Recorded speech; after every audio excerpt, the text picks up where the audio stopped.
Namaste everyone.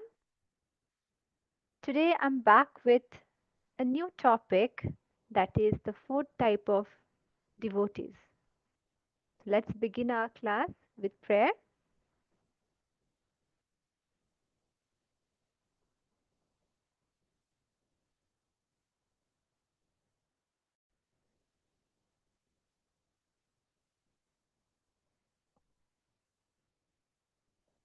Okay? Om Sahana Bhavatu Sahano Bhunaktu Sahaviryam Karavavahai Tejasvinavadhitamastu Mavid Vishavahai Om Shanti, Shanti, Shanti. Om.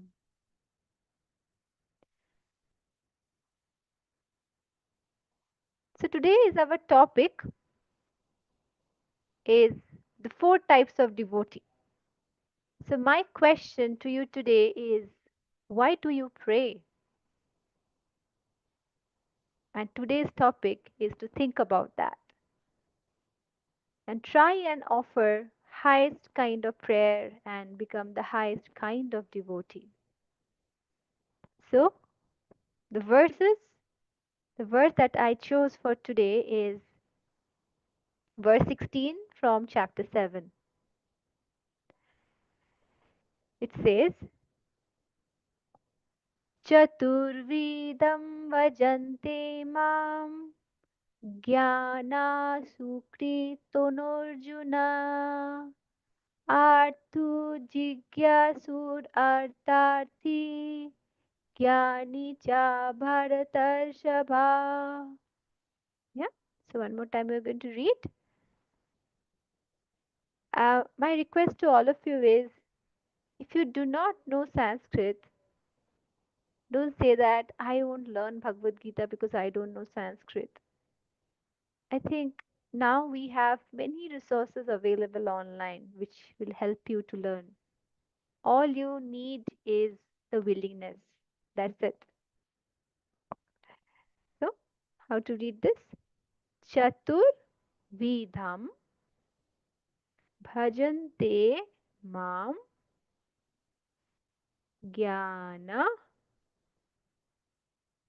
Sukritinor Okay. Artho Jijñāsuḥ Artārthī Jñānī cha Bharatarshava. So it means there are four kinds of devotees. So can you guess what are the four kind of devotees? Why do you pray? So I'd like you to take one moment, pause the video and reflect why do you pray?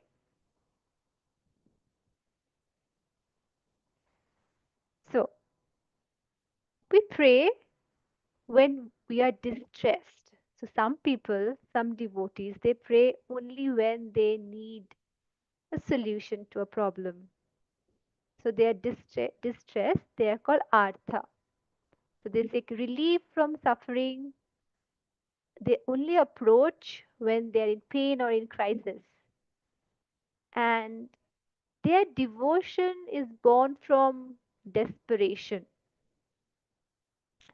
Perhaps this is the first step of spiritual awakening. And that can lead us towards the highest kind of prayer.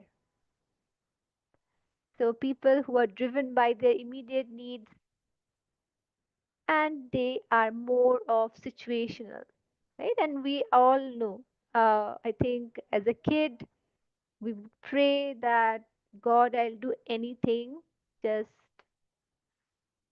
make sure that I pass this test or make sure I get good marks. Next is the curious one. So these curious people are obviously better than the previous one.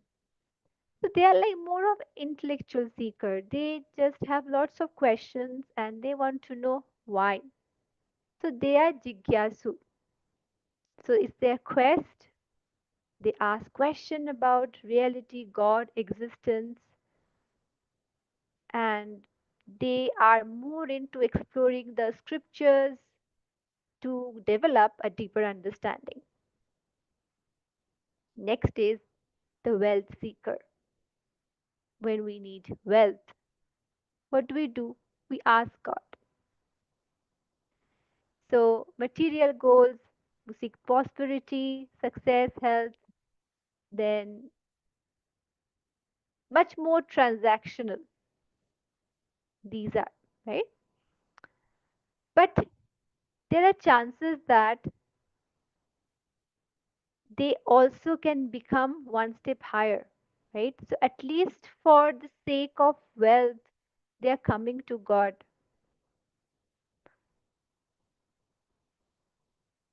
Next is the Jnānī. These are the highest type of devotee, highest kind. So, why do they pray? They pray because for the love of God, because they want to know. They want to know their real nature. And there is no other motive, no vested interest, no, not transactional. They pray because they love God. They think that God is the only one who is permanent, my secured attachment, and everything, everybody else around are not permanent. So they are the wisest. They are the Jnānī. They're the highest form of devotee. And while they're alive, they are liberated. So they are alive with that divine knowledge. So, which kind of devotee are you? Do you seek divine in distress? Are you seeking knowledge because you are curious? Do you worship for material gain like house, car, vacation, nice meal, salary hike, right? Or is your love selfless?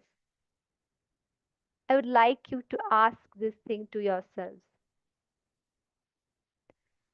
Now, no matter wherever we are, we can always become Jnānī. How? First step, first possible step might be to get engaged in selfless service, where there is no attachment to the result. You don't expect anything in return, no regrets, no expectation, no waiting. And then when we do that,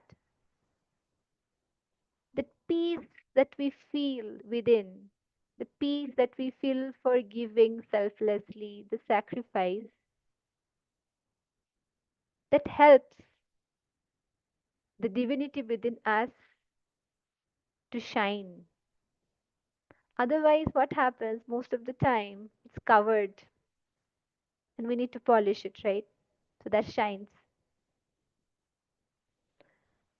And and you know why it shines? It shines because our biggest problem is our ego, the sense of me, I, my. And when we become selfless, the sense of I goes away. That is why it shines. And once the ego goes away, then we can realize the oneness. We can realize that there is nothing other than Brahman, God. So, if we look at it, there is not any difference or much difference between the path of bhakti yoga, path of jnana yoga. They merge together. So, this was today's topic, and I would like you to think, how can you think about God all the time? and be the highest kind of devotee, the Jnani. Let's conclude with the closing prayer. Om Purnamada Purnamidam Purnat Purnamudachyate Purnasya Purnamadaya Purnamevavashishyate. Om Shanti Shanti Shanti. Om. If you have any question, please to ask in the chat below, and I'll try my level best to answer to your question. See you next week.